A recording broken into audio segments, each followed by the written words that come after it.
I forgot I had one last video to do. Let's talk about it. If you are a part of my live this morning, we've already had this discussion in more depth and detail. Here's a snippet of what's going on.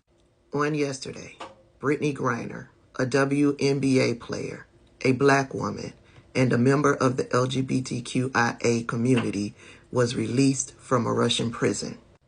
In exchange, the United States had to give up a terrorist known as the Merchant of Death. White supremacists and racists have lost their minds. Don't get me wrong, most of us black people are enjoying watching them melt down, but they are annoying. They are frustrating because they are running amok all over social media, getting down in the comments, spewing their hatred, their misogyny, their homophobia, and their racism.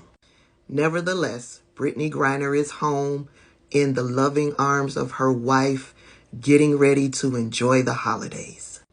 Anywho, when you come across these white supremacists and these racists, you can remind them that Paul Whelan, the Marine that was left behind, was in prison, in a Russian prison, when Donald Trump was in office, and Donald Trump failed at getting him released.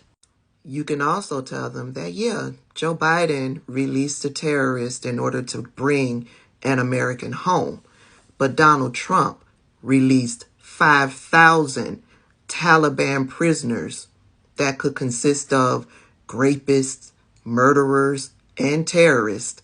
He released 5,000 of them in order to bring home 1,000 Americans. But he's the best deal maker. Anywho, when they tell you that's a lie, you can give them this as a resource. A viral tweet claims Donald Trump agreed to release 5,000 Taliban prisoners as part of the Doha Agreement signed in February of 2020. But is that true? Let's verify. Our sources are U.S. Secretary of State Mike Pompeo, the U.S. Congressional Research Service, and the Council on Foreign Relations. Today we have taken a decisive step toward peace, real peace in Afghanistan.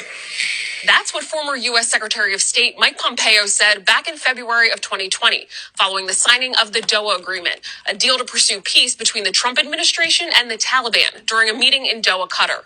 House Speaker Nancy Pelosi said the agreement was an important initial step, but that much more work must be done to achieve peace. There were several conditions as part of the agreement. They included pledges that the U.S. would withdraw its troops from Afghanistan by May 1st, 2021. And that the Taliban would not allow any of its members, other individuals or groups, including al-Qaeda, to use the soil of Afghanistan to threaten the security of the United States and its allies. Another condition of the agreement was that the U.S. would work on a plan for the release of combat and political prisoners being held in Afghanistan. Per the agreement, the Afghan government would release up to 5,000 Taliban prisoners, and the Taliban would release 1,000 prisoners. According to the U.S. Congressional Research Service, the prisoner exchange agreement was completed by early September 2020. So we can verify, yes, Donald Trump agreed to release 5,000 Taliban prisoners as part of the Doha Agreement, signed in February of 2020. With your Verify, I'm Ariane Till. 5,000 for 1,000 or 1 for 1. Who's the better negotiator? The art of the deal.